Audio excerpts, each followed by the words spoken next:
O CEO da Cloudflare lançou aqui uma resposta oficial explicando tudo o que aconteceu na queda da Cloudflare de ontem, do dia 18 do 11 de 2025. Ele lançou no mesmo dia, né, explicando tudo. Realmente, inicialmente, eles acharam que era um ataque. Vamos ler tudo isso aqui e entender o que aconteceu. Vamos lá? Show. Tava até na tela errada aqui. Vamos lá. Então, beleza. No dia 18 ali, na manhã do dia 18, vários sites do mundo inteiro que utilizavam o Cloudflare começaram a receber qualquer request ali recebia o erro 500, né, erro interno do servidor, e realmente o Cloudflare era o problema, né? Inicialmente na verdade, ele coloca aqui de forma bem clara que o problema não foi causado diretamente ou indiretamente por um ataque cibernético ou alguma atividade maliciosa, né? Mas inicialmente eles acharam que era sim um ataque de DDoS, né? Principalmente porque, mais pra frente aqui no blog ele fala sobre isso, a página de status do Cloudflare ficou off, e a página de status está numa infraestrutura completamente diferente da infraestrutura principal do Cloudflare. Então isso inicialmente indicou que poderia ser um ataque direcionado, mas logo em seguida eles identificaram a raiz do problema e basicamente foi um erro de configuração interno ali. Eles mudaram uma permissão, né, no sistema de banco de dados que acabou fazendo várias entradas duplicadas no arquivo interno que era utilizado pelo Bot Management System. Basicamente um sistema interno ali, um módulo interno que com inteligência artificial, modelos treinados para identificar se alguma requisição é automatizada ou não. Basicamente identificar se é um bot ou não. E quando esse arquivo ele foi modificado de forma errada, né, ele dobrou de tamanho, e isso quebrou, é um arquivo que deveria ter o tamanho fixo, e isso quebrou completamente o funcionamento desse sistema de gerenciamento de bot. Então, todo o sistema ali falhava quando passava por esse módulo de gerenciamento de bot. Inclusive, em algumas configurações da AWS, alguns clientes ali que não tinham habilitado esse bloqueio de bots e tudo mais, não sofreu impacto dessa queda, né?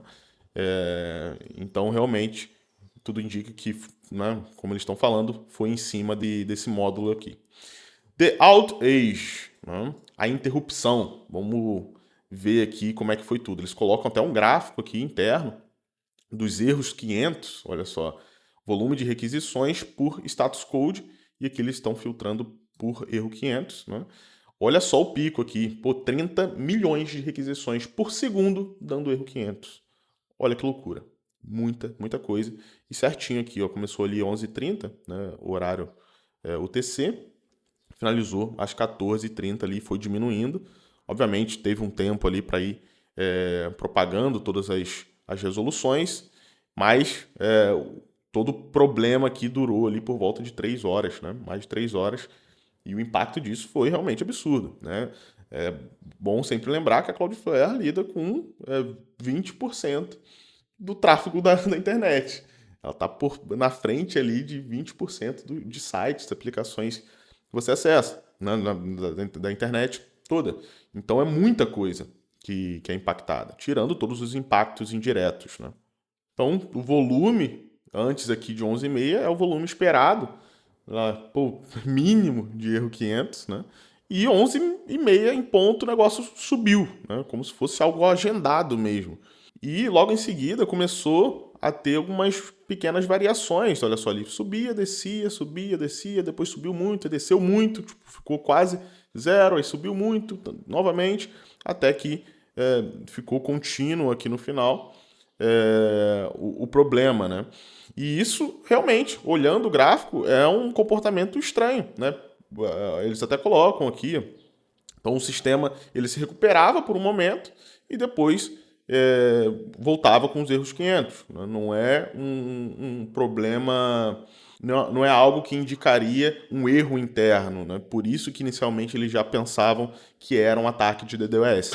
Mas eles explicam aqui que esse arquivo era gerado a cada 5 minutos por uma query, né?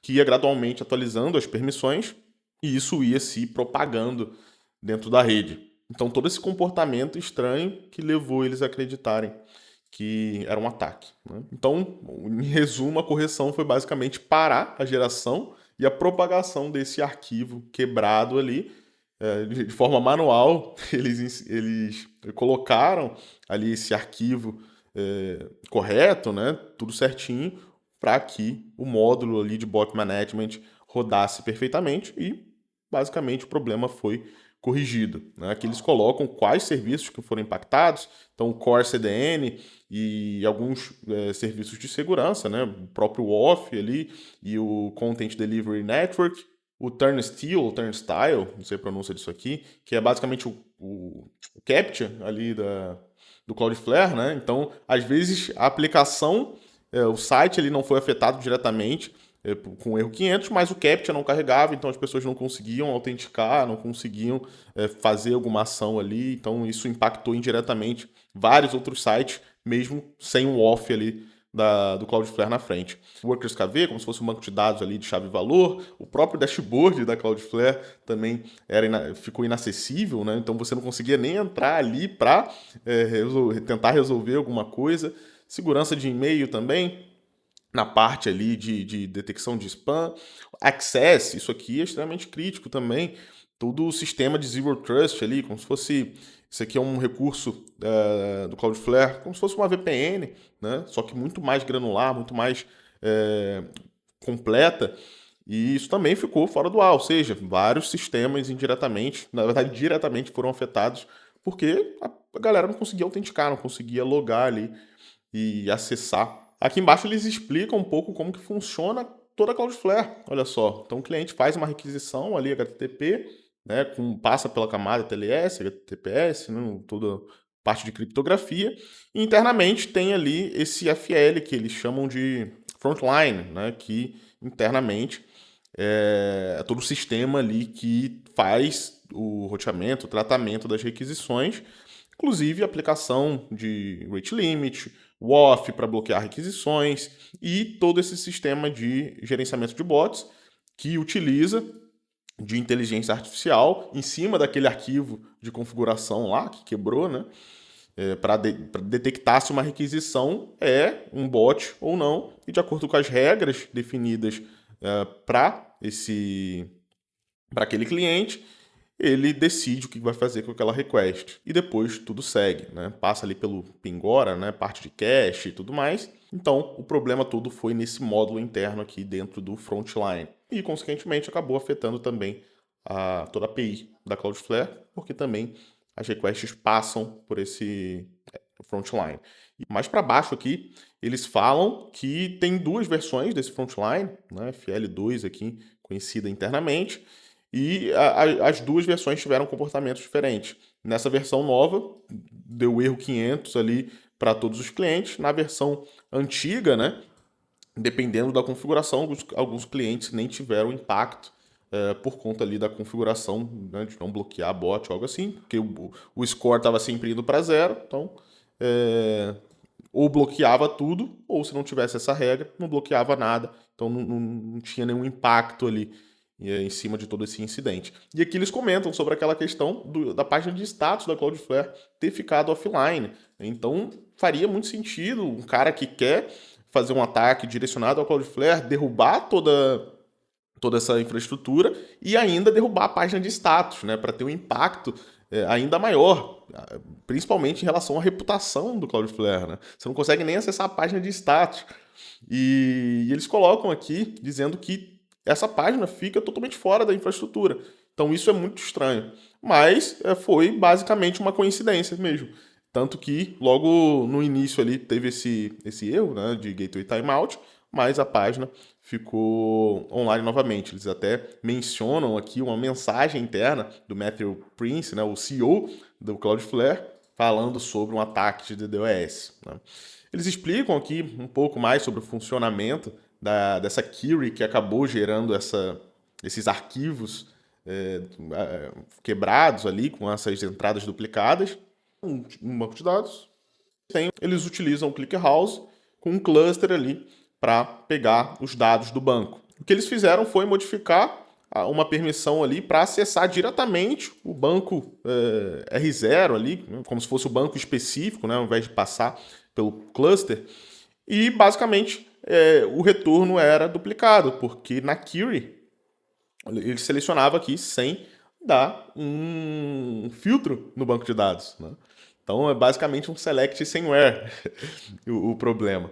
Então eles acabavam buscando as informações de forma duplicada, porque extraía, antes extraía só do banco default, né, do cluster, e agora do default e do R0. Então essas informações vinham duplicadas e isso acabou quebrando ali aquele arquivo de configuração, consequentemente quebrando todo o funcionamento do Bot Management System. E aqui eles falam sobre justamente por conta do arquivo ficar duplicado, ele quebrava ali o limite do que o código aceitava e acabava quebrando tudo.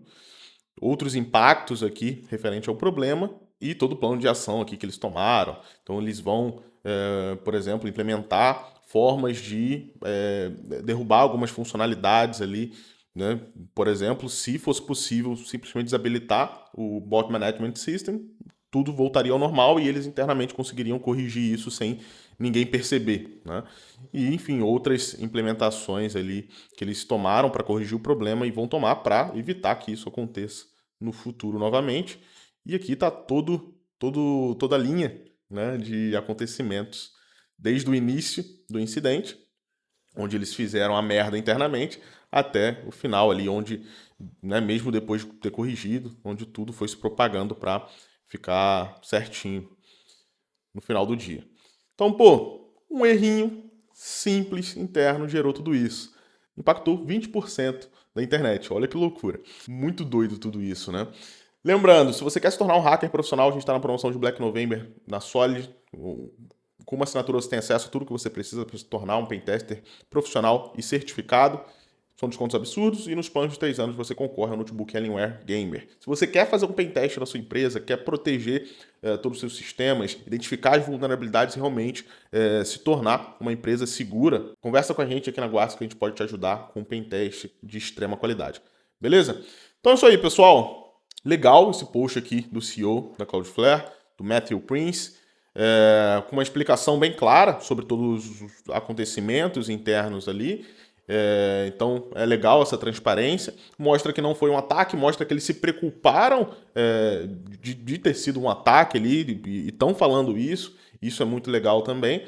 E beleza, bola pra frente, tudo voltou ao normal. Vamos ver qual que vai ser a próxima queda aí na internet. Já foi a AWS, já foi Cloudflare, vamos ver qual que vai ser a próxima. Fechou? Até a próxima, falou!